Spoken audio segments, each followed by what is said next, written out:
Proilan Mini Sound. Sa mga hindi pa nagsusubscribe, pasubscribe na.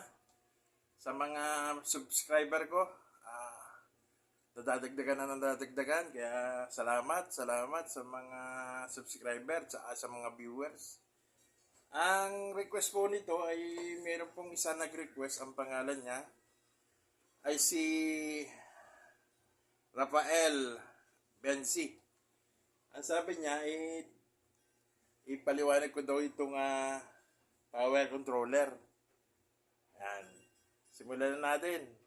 Sige.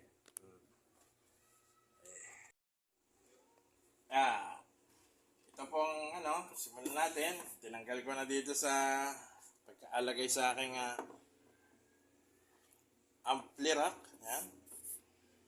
Yan. Bakit po laging nasa ibabaw? Para po hindi natin madanggil o masipa. Ito po yung ating sa mga beginners po.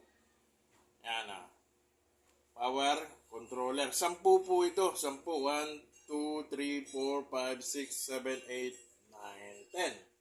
Yan po. Huwag na po natin gagalawin ito. Ito po ay parang reset lang. Wala naman po yun. Tapos siyempre, malaki ang ating wire. Kailangan, ito po yung 10 na plug. Yan. Yan. 10 po siya, 10. Pag may nakasakasa dito, doon mo i-on. Yan. Wala po itong pinagkaiba sa extension. Extension din po ito.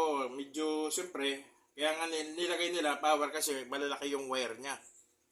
Saka, siya yung nagko-control. Halimbawa, gusto nyong ikabuhayin ay ampli, video okay player, dito na isasaksak lahat. Kasi ito, pag may nag-troubleshoot na wire, namamatay po itong kusa. Ang much better po kung maglalagay kayo ng ABR na malaki.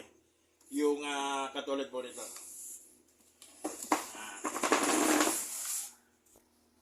Yan. ABR po na 2,000 watts. Kung may 3,000 watts, mas better. Po? Yan. Yan po ay kusa ding nagsa-shutdown. Yan po ay pag pinatay nyo, yan.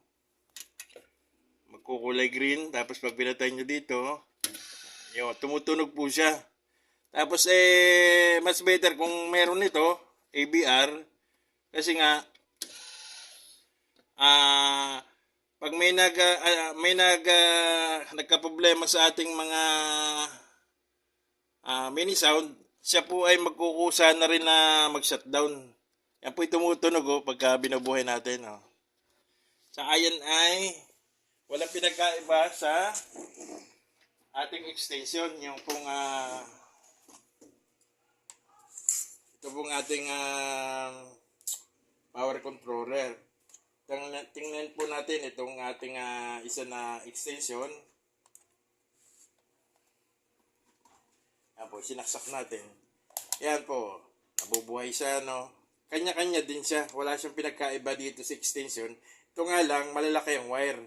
Yan. Yan, 1, 2, 3, 4, 5, 6. Ito naman po, 6 na saksakan, Yan. Lahat yan. Pagka nagsaksa ka dito, bubuhayin mo yung para umilaw. Yan. Lahat po yan. Yan. Wala pong pinagkaiba yung power controller dito po sa extension natin. Po? Kaya alam po natin na ito talaga ay required sa ating kaya kalamitan sa ating mga mini sound na mahilig sa sounds, meron tayo nito. Kasi ang dami po talagang gagamitin ng saksakan. Katulad na lang ito, 1, 2, 3. Wire, pati ito, bali lahat po 'yan magagamit. Pag kumpleto kayo sa mga sa mga amplifier, processor, yan. Lahat po ng processor, equalizer, lahat po 'yan magagamit, kukulangin pa minsan. Yan. Ito po ay malaking bagay din kasi nga po ito ay kusa ditong namamatay para po itong fuse. Ito po ay merong 15 amperes. Yan, may 15 amperes po ito. Ito naman po, wala po siyang kusang, hindi po siya kusang namamatay. Ito po ay, ano ba tawag dito? Ito po ay extension lang na ordinary ito. Pero mag-same lang po sila. Apo. Gagamitin nyo lang dahil sa dami ng processor na ginagamit natin. Yan. Yan. Pero malaking bagay kung meron tayong AVR, mas aalagaan yung gamit natin kung meron tayong AVR. Kasi kusang nag-shutdown. Para po yung secret breaker natin sa bahay. Kusang nag-shutdown pag may troubleshoot na nangyari sa wire. Yan. Doon po sa mga beginners, ito po, pinapa-explain ko po na para po siyang extension lang. Yan. Pero, ano po, ang kagandahan po nito, nakatago yung ating mga wire. Yung ating mga, para hindi po siya parang gulo-gulo. Nakatago. Nasa likod na yung mga sinasaksak natin ng mga amplifier, yung mga processor. Nakatago po doon sa loob ng power, ampli rack. Yan. Tapos, siyempre, safety na rin kasi hindi madadanggil ng ibang tao na dumadaan. Kaya po ito yung laging nasa taas kasi nga po, may posibilidad na pag nasa baba, pwedeng masipa natin. Tsaka hindi kagad natin mapapatay kasi yuyuko pa tayo, ganun.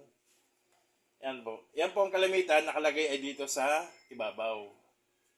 Yan po. Yun lang po masasabi ko sa ngayon. Salamat po kay ano pangalan nito? Rafael Benzi. Siya po yung nag-request na ipaliwanag ko to kung anong yun na pong nalalaman ko. Kasi nga po ito ay walang pinag-aiba dito sa ating extension.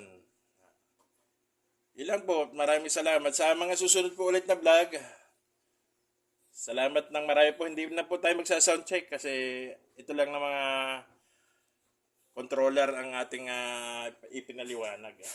Salamat po ng marami.